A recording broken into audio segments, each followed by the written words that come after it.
calendar says it's springtime, but here at the Pittsburgh airport, it's snowing. It's late at night, too, and the concourse is all but deserted when a chartered plane rolls in. Even though there's no one here to meet them, this is a group of famous men. They have their own plane, and at 2 o'clock in the morning, they step out of it into the cold. What they do can affect the state of mind of thousands, maybe millions of people. Their own chartered bus is waiting for them. They stay at the finest hotels. Their keys and their rooms are ready for them. One of them, this man, is paid a higher yearly salary than the President of the United States. Of course, his life isn't always this quiet.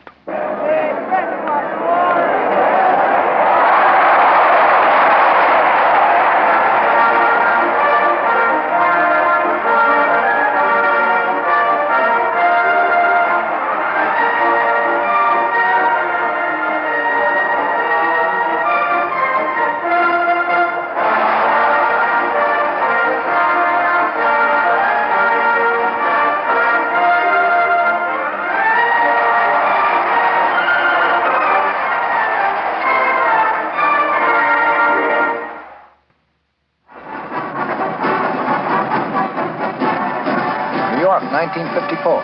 A ticker-tape parade for the New York Giants and their hero, Willie Mays, who leads them to a world championship.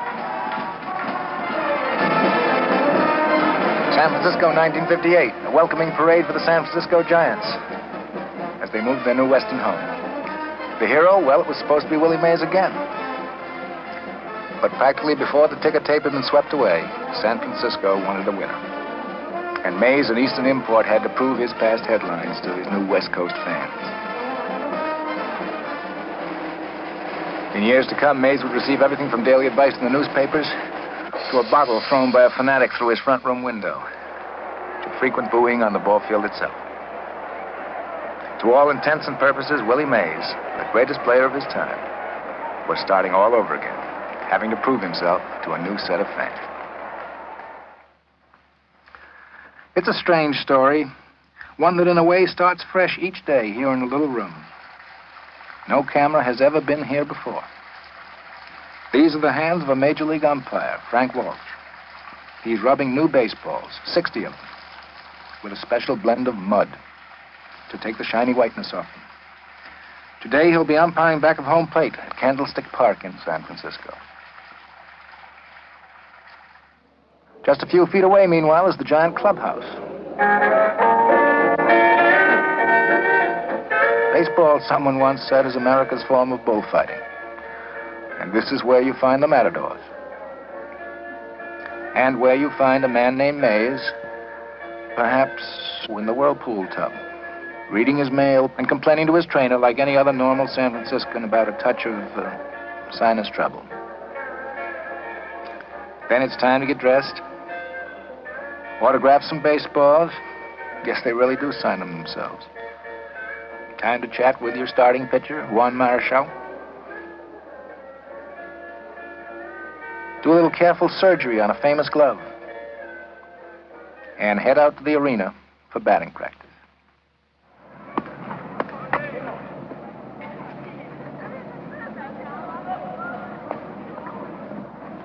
Not very many people here yet. Nobody at all paying attention to this part of it, seems like. Nobody except one man, Alvin Dark, manager of the Giants. Somebody once asked him what he liked to do to relax. He said, "I like to win." Dark also likes a man named Mays. I think that Willie Mays is the best ball player that I've ever seen in my life, the best all-around ball player.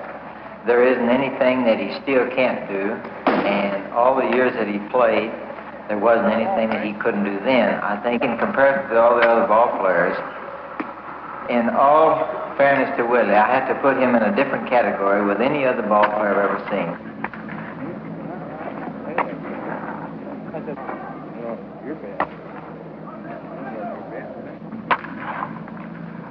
Mays remembers Dark as the Giant shortstop and team captain in 1951 when Willie was new to the major leagues. Today, Willie says, I think he helped me most of all when he was a player. Actually, if a curveball was coming, he used to give me a sign that a curveball was coming. Then if a fastball would come, he'd give me a sign. He'd tell me where to play. And actually, I used to depend on him a lot for playing the outfield.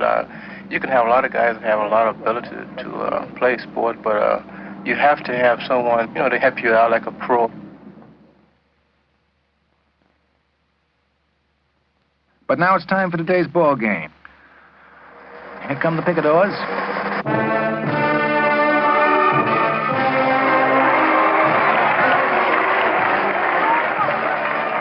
Here are the banderillos.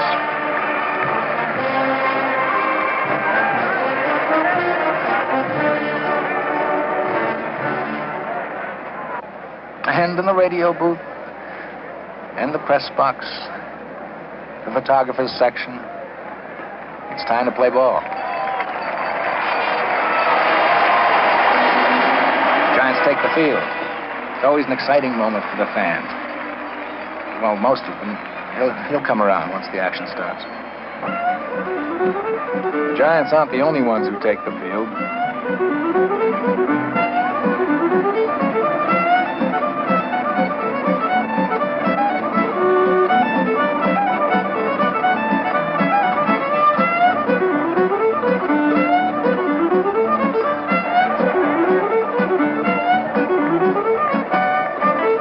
Well, we were talking about Willie Mays here. Milwaukee manager Bobby Bragan reflects the respect for Mays that exists throughout the league. Willie Mays is possibly the greatest center fielder that's played in the game of baseball. Almost every park in which you play in the National League, they point to places where Mays has made a fabulous catch, or where Mays hit 4 home runs, or where Mays threw somebody out from a difficult point in the outfield. His feats are fabulous throughout the National League. My humble opinion, he would have been an all-star player had he been a first baseman, second baseman, shortstop, third, any of the outfield positions, possibly anything except pitcher, catch, and I'm not certain he wouldn't have excelled in those positions.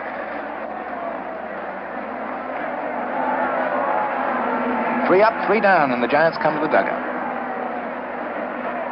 You are now actually in a Major League dugout during an actual game.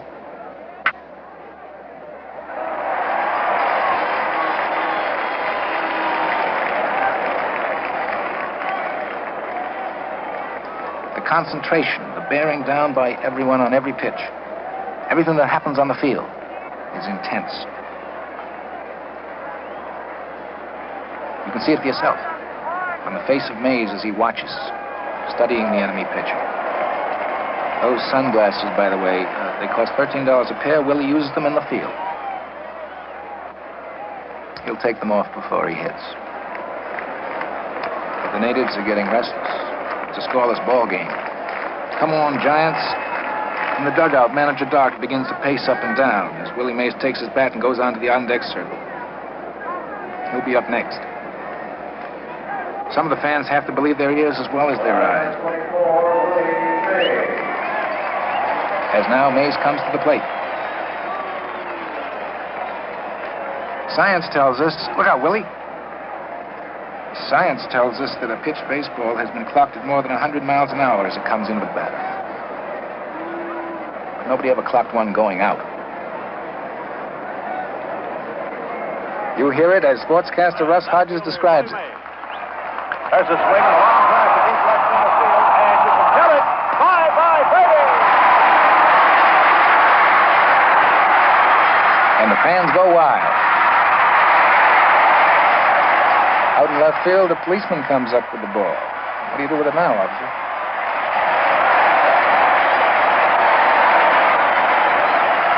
It took Mays fewer than 8 seasons to become the only player in history to hit more than 200 home runs while stealing more than 200 bases. His first manager, Leo DeRocha, now coaching for the arch-rival Los Angeles Dodgers, describes this unique combination of skills. Well, of course, Charlie, I'm very prejudiced when it comes to Willie Mays. I think he's the greatest ball player we have today. There is no question in my mind but what he can do, the 5 essential things, better than any other player of today. And that's hit with power, run, field, and throw. And with me, this is God-given. Mays remembers one day at the plate in particular. The date, April 30th, 1961. This is County Stadium in Milwaukee.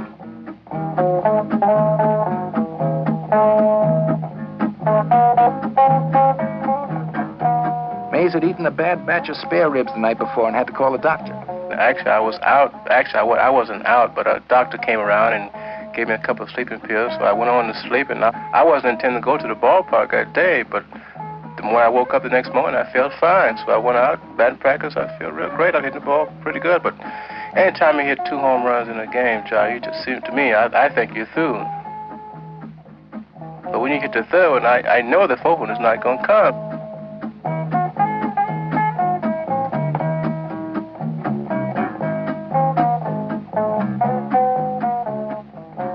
So actually, when I hit the fourth one now, this is something I think only 10 or 11 ball players have ever done. They say now they would like to see me come to the bat the 5th time, but I don't think I wanted to because I probably would never hit the ball at all.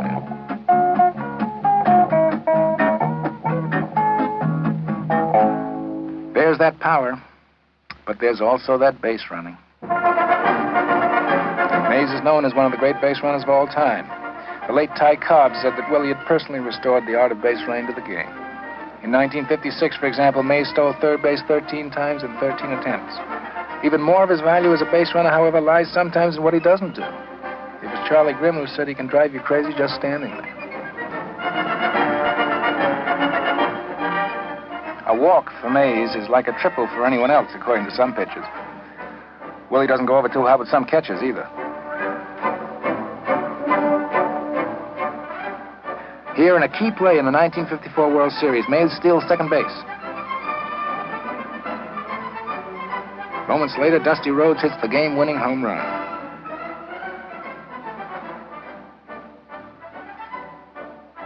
Happiness, to quote Charlie Brown, is Willie Mays bringing home a run.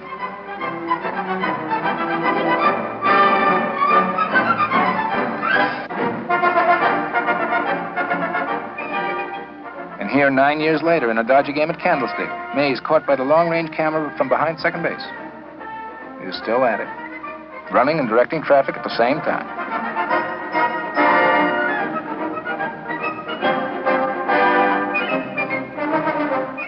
Next day, Mays finds himself running behind teammate Willie McCovey as they round the bases together. The rules say you have to let the guy in front of you go first.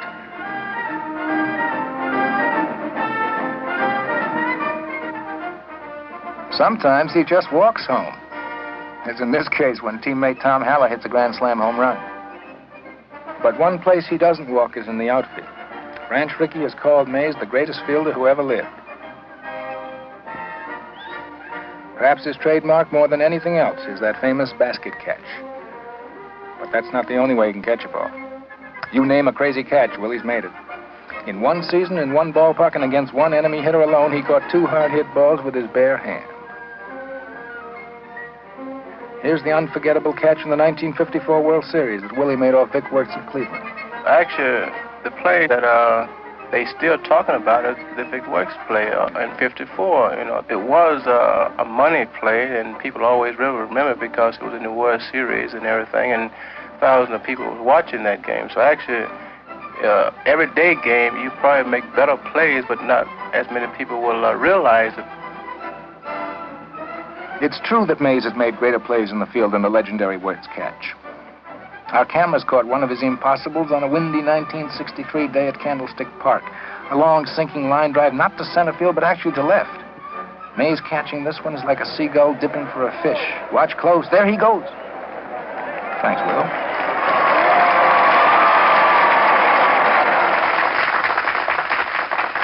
Is it true you do the impossible?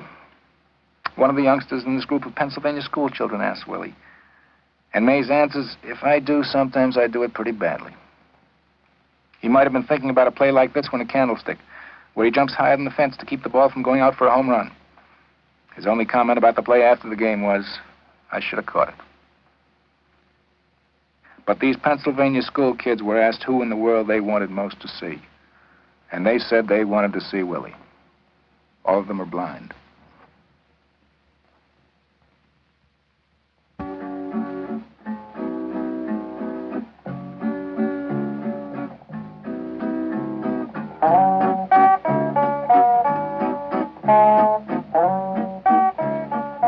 about the weather, you said once years ago that you preferred to play at night. Is that still true? When I'm playing at night, I can see the ball better. I have no worries out there on fly balls. I can see the ball to play better, and it just was a wonderful game to me at night. Most of in Minneapolis, we played most all-night games, and when I was playing semi-pro, we played most all-night games. And when you were playing semi-pro, your father was a ball player. Yes, my father was. My mother was basketball and track, and actually my whole family was participated in sports some kind of way, but my father mainly was in track and baseball. Willie's memories in baseball go back practically to the day he was born. He grew up in this home just outside of Birmingham, Alabama. As soon as Willie Mays could walk, his father, a professional ball player himself, was teaching Willie everything he knew about the game. Before he was in his teens, Willie was playing center field for his first real baseball team, the Birmingham Gray Sox. Speaking with Willie on the porch of his home, in the exclusive Forest Hill section overlooking San Francisco, we talked about those Birmingham days. You actually were playing what amounts to professional baseball at quite an early age, weren't you, Will? Yes, Charlie. I played professional baseball starting at the age of like 12 or 13. That means semi-pro around Birmingham. We had a lot of steel mill teams around at that time, and I played with them for about 2 or 3 years, and I went into professional ball at about 16. That was with the Birmingham Black Barons. I played around there with them for about 2 or 3 years, and the Giants signed me. Your father must have been a help to you then. Well, him and I played on the same team for a couple of years, but I tell you the truth, I didn't like to play with my father because I didn't like for anyone to criticize me at that early age, and I told him, I said, now, one of us going to have to quit. So he said, well, I give it up and you play, so because he felt that I probably could make it better than he was because he's about 36 at the time. These are the Birmingham Black Barons of 15 years ago, stars of what was then the Negro National League. They played against legendary men like Josh Gibson, Satchel Paige, and their center fielder was a boy named Mays. A giant scout, Eddie Montague, spotted Mays playing with the Barons. That's right, Charlie. I just about fell out of the grandstand when I saw the boy. He was real young, just out of high school, and the terrific speed he had in the bat, his great arm, his running speed, his reflexes, everything. It just added up to a great ball player. Mays signs with the Giants for $5,000, and his family in Birmingham crowds around the radio to hear the announcement. Next spring, he reports to Minneapolis of the American Association. Here's his first hit for Minneapolis. Within 2 months, he's hitting exactly .477, and the Giants call him up to the big league. He wore the legs of his pants so low he had to be told to hike them up. Otherwise, umpires would think his knees were down around his ankles, and that would have given him a bigger strike zone. When I first came up, I was so nervous and things that I could do a lot of things, but if I didn't have anyone to talk to me and tell me different things that I was doing wrong, I would probably continue doing it. I was playing pretty fair at Minneapolis when I first came up, but when I came to the Giants, it was just like I said, night and day, you have to learn baseball all over again. And at that time, I had a manager in Leo, which I think is a very good manager for any young ball player, that if they listen to him. And Leo DeRocha recalls today one of those early moments. Well, Charlie, when he first joined us, I know he went over 24, 25, whatever it was. He just couldn't buy a base hit, but he was hitting the ball real well. And then one day we were beaten by the Boston Braves. It was either 2-1 or 1-0. And I came in the clubhouse and I was a little upset. Mays had gone to the plate 3 or 4 times with men in scoring position, 1 out, nobody out, popped up or hit into a double play. And I was a little disturbed. And one of my coaches came into me, Herman Franks, and said, you better go talk to your boy. He's sitting in front of his locker crying. So I went down and put my arm around Willie. He was sitting there sobbing, and he never called me Mr. DeRocha or Leo. He said, Mr. Leo. He said, Mr. Leo, and he talked in a high tenor voice, Charlie. He said, Mr. Leo, he said, I can't play up here. He said, it's too tough for me. I can't hit. I know you're going to send me back to Minneapolis. And I put my arm around him. I said, son, as long as I'm the manager of the New York Giants, you're going to be the center fielder. I said, sure, you had a chance to win the ballgame for me today, but you didn't. I said, you're going to get a lot of hits. I said, we brought you up here to play center field, and you're going to play center field. Today, tomorrow, next week, next month, and as long as I'm here. Go home, get a good night's rest. Tomorrow's another day. The following day against Warren Spahn, first ball pitch, over the roof, and believe me, Charlie, he carried us. Literally carried us on his back for the next 6 weeks. Mays becomes Rookie of the Year as the 1951 season ends with a playoff between the Giants and the Dodgers. He's on deck in the 9th inning of the final playoff game when Bobby Thompson creates the most famous single moment in all baseball history. We see it here now, and here's sportscaster Russ Hodges. Bobby Thompson, who has had 2 out of 3. Bracker throws. There's a long catch. It's going to be, I believe, the Giants win the pennant. The Giants win the pennant. The Giants win the pennant. The Giants win the pennant. Bobby Thompson hits into the lower deck of the left field stand. The Giants win the pennant, and they're going crazy. They're going crazy.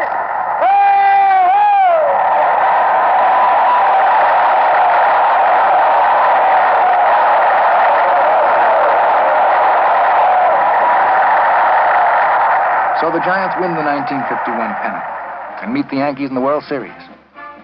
Mays, the rookie center fielder, playing in his first World Series, meets his idol DiMaggio, the old pro among center fielders, the Yankee Clipper, playing in his last World Series. My first idol in baseball was DiMaggio, and I used to try to do things like him, but I found out that it was kind of hard for me to do a lot of things like a great ball player like him. So I used to copy my stance after him, and I found out that it wasn't the correct stance that I should use, because DiMaggio was 210, I was about 180, and I found that I had to shorten my stance to even hit the long ball a little bit. So I copied myself after someone, but I just found that I couldn't utilize it too much, so I didn't do it too much. 1952 and 53, Mays is in the Army. In 54, he returns, leads the Giants to the World Championship as the league's batting leader and most valuable player. In 55, he hits 51 home runs. In 56, he becomes the first player in history to hit more than 30 homers and steal more than 30 bases in the same season. In 1957, the St. Louis Cardinals offer Giant owner Horace Stone $1 million for Willie Mays. $1 million.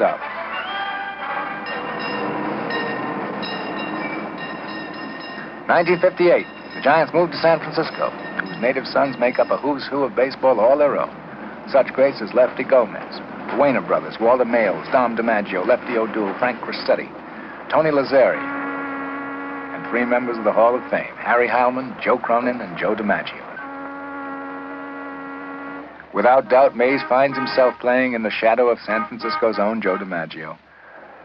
In fact, in the same center field position, in the same Seal Stadium, where Joe had started a quarter of a century before. San Francisco, proud of its contribution to the majors and proud of its minor league teams of the past, San Francisco wants a winner. But the fans don't get it those first years at Seal Stadium, even with Mays hitting a career high of .347 in 1958. And as the Giants move to their new home, Candlestick Park, the fans wonder whether they're ever going to get a winner. They start to get on the Giants, and they take it out on Mays himself. I had it real hard in the first 3 or 4 years when I came out here. It was at least going to a new territory, and actually the press had built me up so that actually every time I went to the plate, they were expecting a home run out of me. But just like this tonight, if I made up that play, they didn't boo me for one day. Now, a lot of times they'd probably boo me for weeks. But why? I mean, they stop and think, why are they booing me? Then a lot of times they wouldn't have an answer even for themselves a lot of times. So actually, a lot of ball players, when they start to get those boos a lot of times, I feel that a ball player, he want to do something so bad that he doesn't do anything. But if you give him a little cheer, it seems like cheers begin to bring out the sportsmanship in you a lot of times. Yet in San Francisco and in the record book, Mays continues to lead the Giants. And if not so much at home, he finds himself getting his cheers on the road. On 3 occasions, New York fans give Willie tremendous homecoming ovations.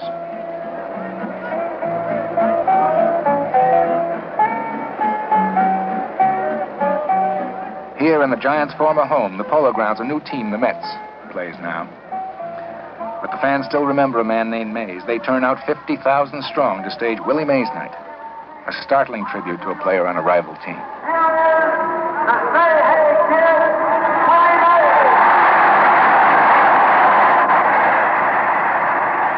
it was just one of those thrills that a lot of times you can't explain them. You just have a chill that runs up and down your spine a lot of times.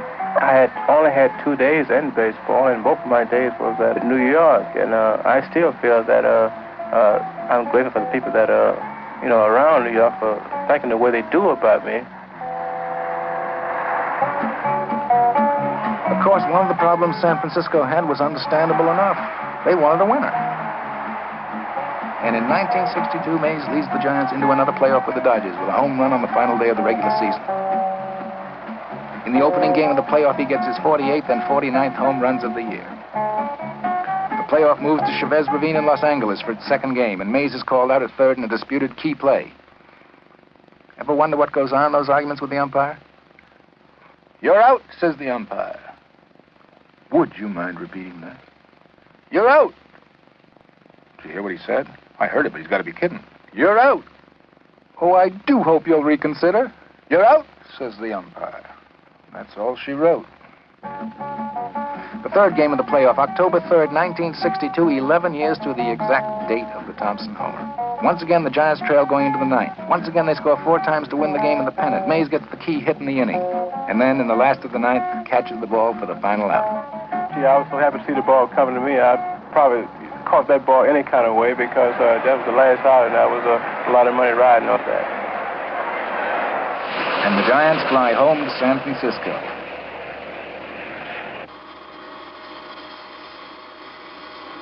And as they near home, their pilot has some news for them. Gentlemen, our people on the ground have informed me that there are over 75,000 of your enthusiastic supporters down there. They've broken through police lines. They're out on the runway, and we may be forced to land at an alternate airport, but we'll keep you informed. But the plane does get down. And San Francisco, that blasé, unemotional town. This is what it looked like at the airport. It was a feeling that seemed like you belonged.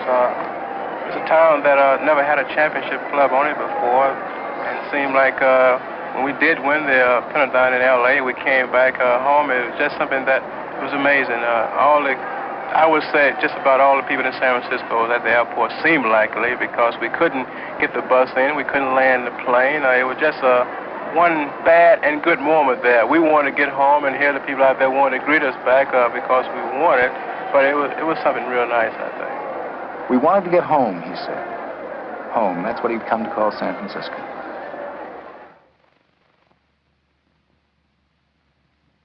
When Willie isn't hitting, he tries to make up for it in other ways. One thing that has always been true of Willie Mays holds true now as much as ever. It's a deceptively simple point. He likes to play baseball. They said of him once he was born to play ball. And the San Francisco fans who greet their championship Giants in a preseason rally at the City Hall have come to realize it too. I think of the people out here now realize that we are pros and we're trying our best out there and we're getting paid for it too. Actually now I think they have become to realize me as a ball player and no other than that. And I think they make my job a little easier by doing that a lot of times.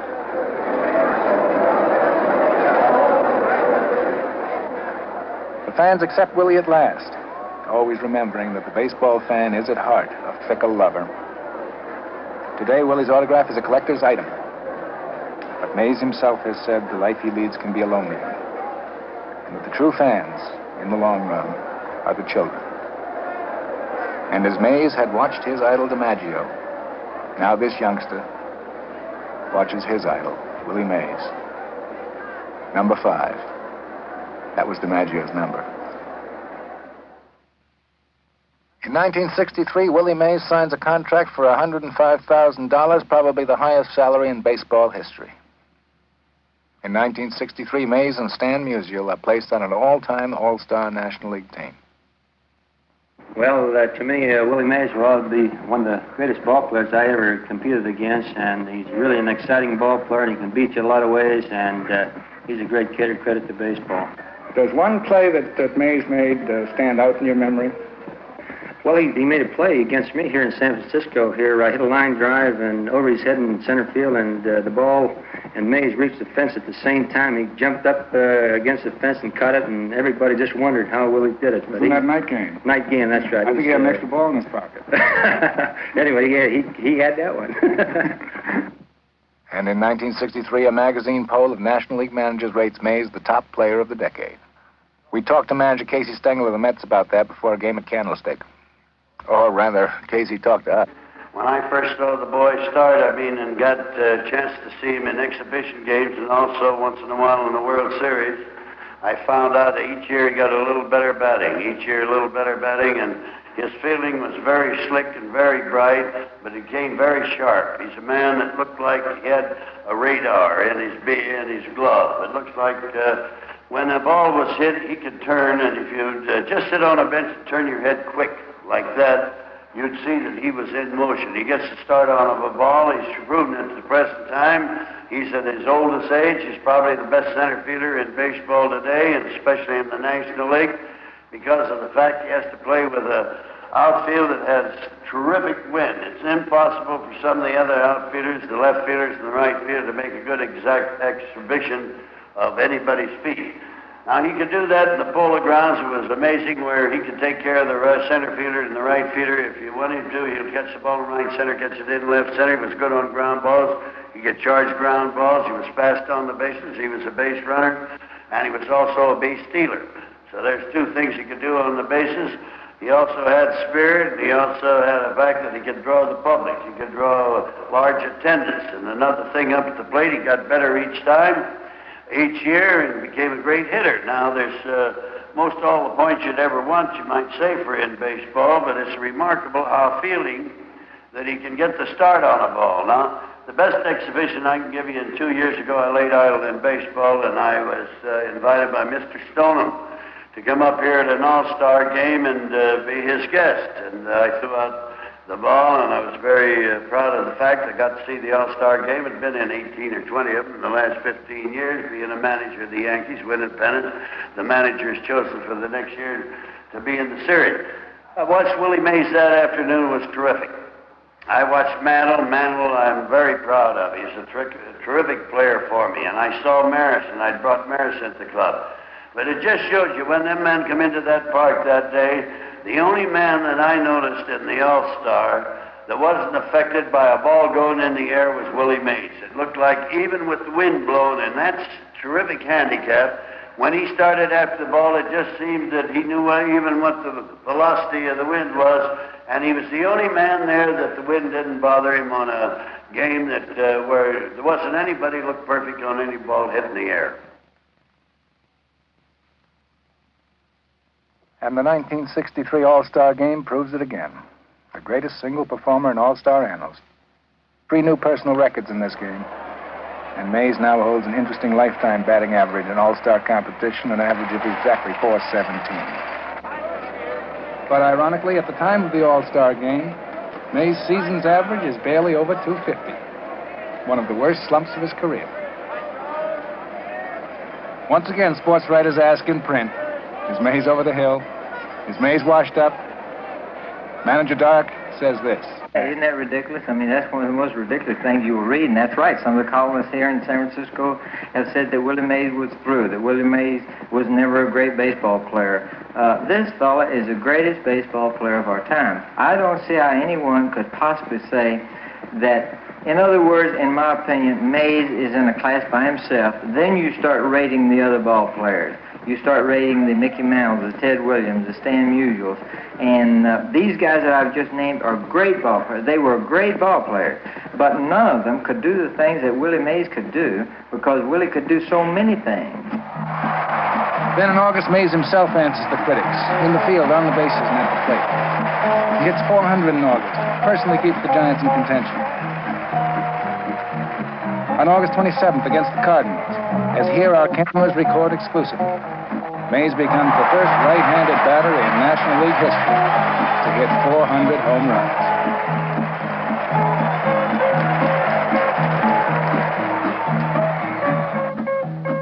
Just 5 days later, in the same week, September 1st, against the Dodgers, Willie collects his 2,000th base hit.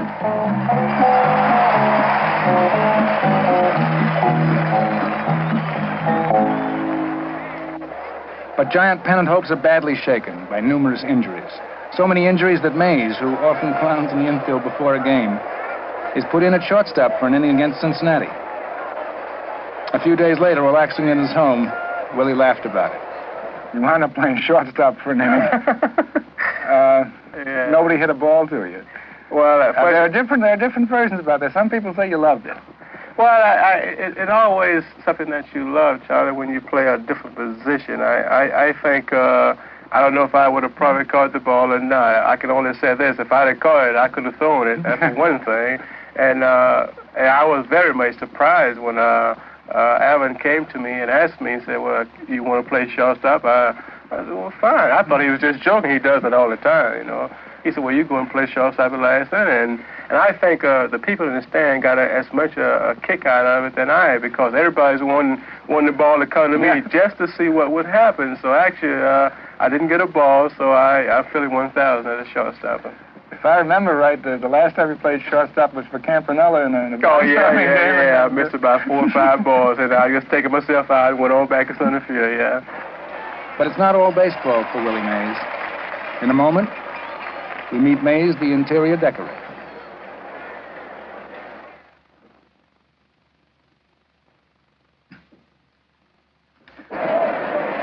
During the intense pressure of those final weeks of a pennant race, Willie Mays looks for relaxation in his new home. And you think that in 3, 4, 5 years, as you become slower, you will... Don't use that word, Charlie. Less fast. What's that? All right. Okay, all right. You think you could help the club more in the outfield or in the infield? Well, a guy that loves to run should be the outfield. I love to run.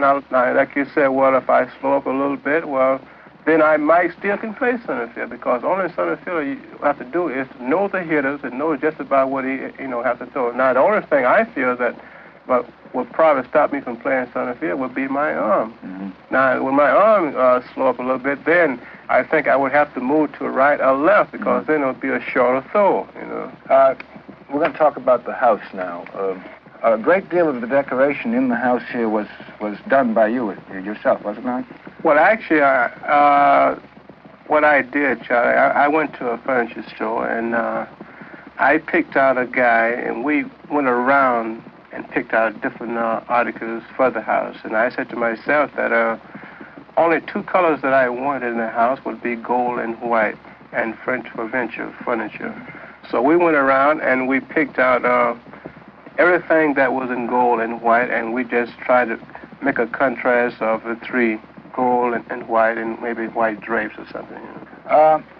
What about the pool table? Where is that going to go? I have to have one of those, Charlie, because I have a lot of spare time when I'm home, and I have to shoot pool to relax myself. But in late August and in September, there's no time for relaxation. The almost unbelievable pressures on a pennant contender take hold.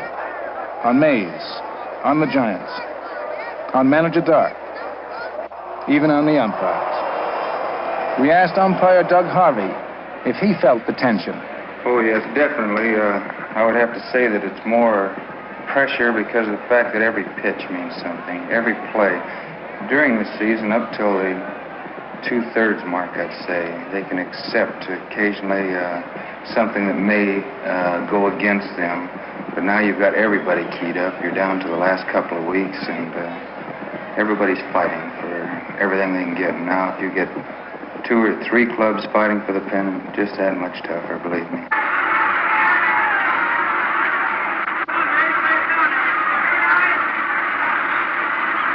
Now the 0-1 delivery. High and outside for a ball. And this September madness affects the fans as well. Giant fans, like baseball fans everywhere, live and die on every pitch. Now the 1-1 delivery to Willie Mays. Swung on and set high in the air down the right field line. Fairley is heading for the corner, running harder. The ball falls foul, untouched. Fairley really putting on the steam, but the ball fell untouched down near the Dodgers bullpen in foul territory just as Fairley was having to put on the brakes, fearful of crashing the wall.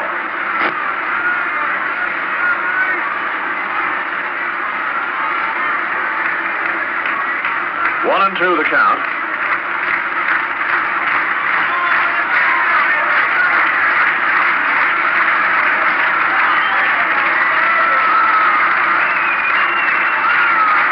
Here's Miller with a windup. Mays swings. There's a base hit down the right field line, floating away from Fairley, landing against the wall. And Mays rounds to second base and decides to hold on. Even in the Chinatown kitchen of Johnny Kahn's restaurant, giant pressure cooker is boiling.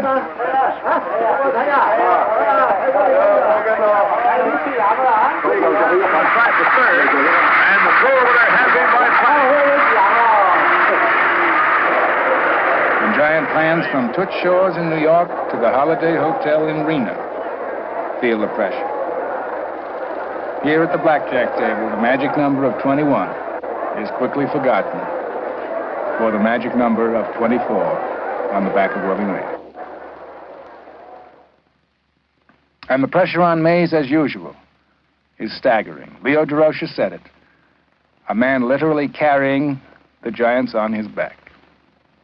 Here in early September, with the Giants still in the pennant race, here is a man driving to work, talking about himself and the job he has to do. People say they don't believe you can actually swing for a homer or not swing for a homer, but I think you can. I can swing for a home run, but actually I don't. If I would swing for a home run every time I go to the bat, I don't think I would connect oftener than I do without worrying about hitting a home run, because then I find myself swinging too hard, and a lot of times I don't even meet the ball solid. I have found out that sometimes I'm strong enough. If I hit the ball solid, it'll go out most of every part of the field. Meet the ball. Yeah, just hit the ball solid. That's all I want to have in my mind. Hit the ball good. Well, you've hit 2 or 3 of your longest in St. Louis. In St. Louis, yeah. Ball goes real good. Hit one off of Paholsky up on top of the light tower back. Paholsky, that's right. I hit the scoreboard a couple of times. Yeah. I hit the scoreboard the last trip we was in there, too. You hit the light out of the Dodger sign once, huh? Yeah. I remember. Is it true that a ball club like the Dodgers, say, always brings out an extra competitiveness or something like that in the Giants? They're such old, rivals. Well, I play the same all the time, whether we play the Dodgers or play anybody. I never, try to save anything just because we're playing one club or another. I don't believe in that too much. I try to just play my same brand of ball every day. 3 days after this interview, Mays was to collapse at home plate. In a moment, that story.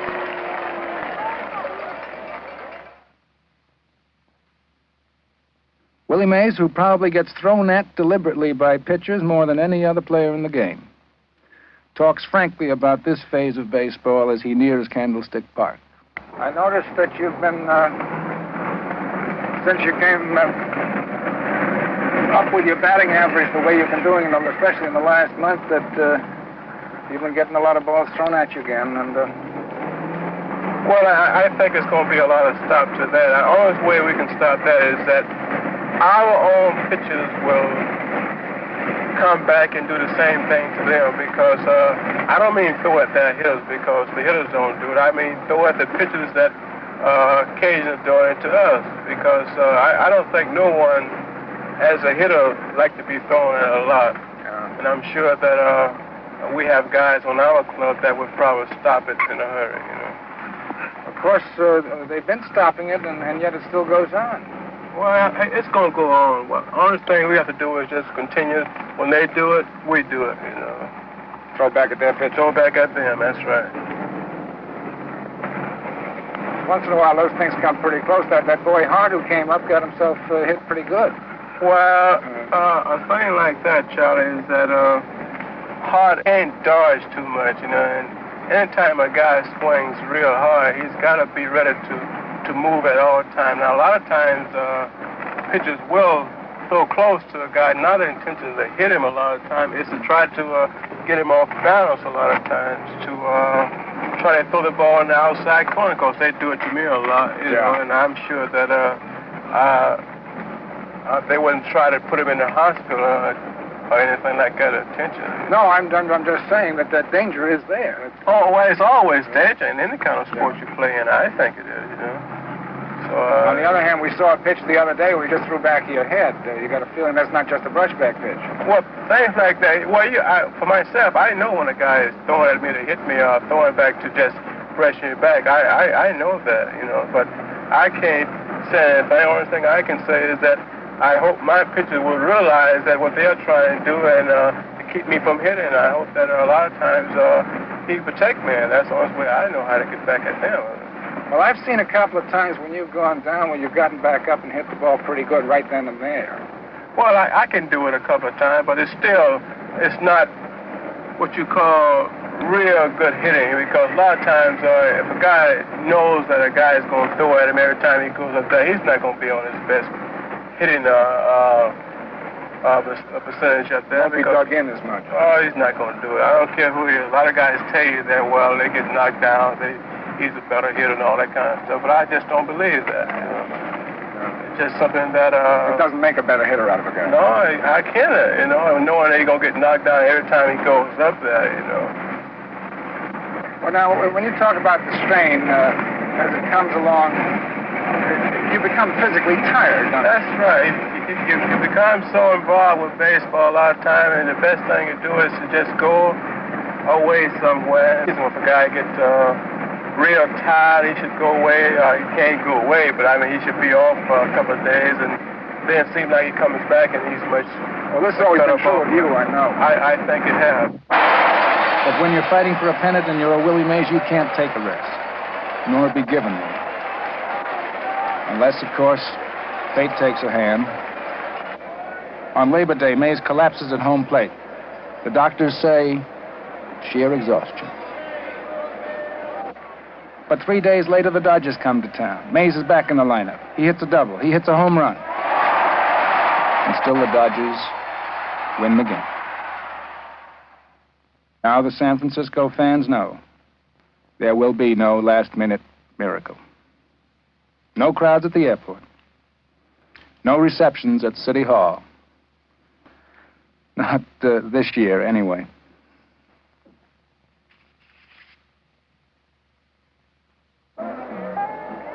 As the Giants look forward to 1964, Mays also looks ahead to 1970. We asked Willie if he had any plans for his 3-year-old son, Michael, who now lives in New York with Willie's ex-wife, Marguerite.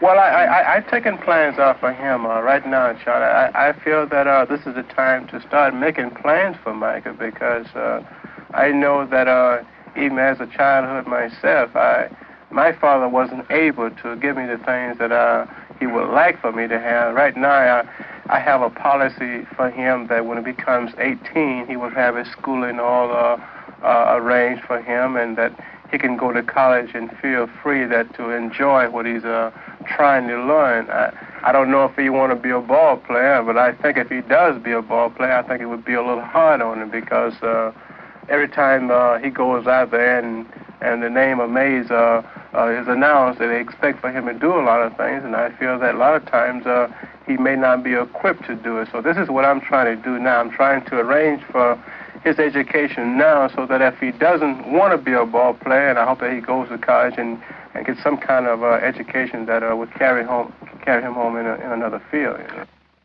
Now in his early 30s, which is middle age for a ball player, Mays has to think of the future. Part of it lies in the financial guidance he receives from a San Francisco bank president, Jacob Shimano. I'd rather have me some type of business where if I don't want to stay in baseball, I don't have to. But I have to start planning for that right now. I love baseball, and I think I can help a lot of young guys to materialize in baseball. We asked Willie what would be the first piece of advice he'd give to a youngster. Well, actually, Charlie, the main thing to tell young kids is not to try to copy a lot of baseball stars. I see a lot of guys, just because they like a player, they will try to use his bat a lot of times. I feel that That is bad for one reason, that the bat may be too heavy for the kid that want to use it. I feel another thing that a kid should get the bat that is suitable for him in weight. But again, the guy may catch a ball a different way. I always try to tell kids to catch the ball the best way they know how, and not to try to copy a lot of them. And especially that if you do try to copy someone, make sure that you catch the ball the main thing. A boy from Birmingham, a man named Mays. A.G. Spaulding, the father of professional baseball, had something to say in writing more than half a century ago. The genius of our institutions, he wrote then, is democratic. Baseball is a democratic game.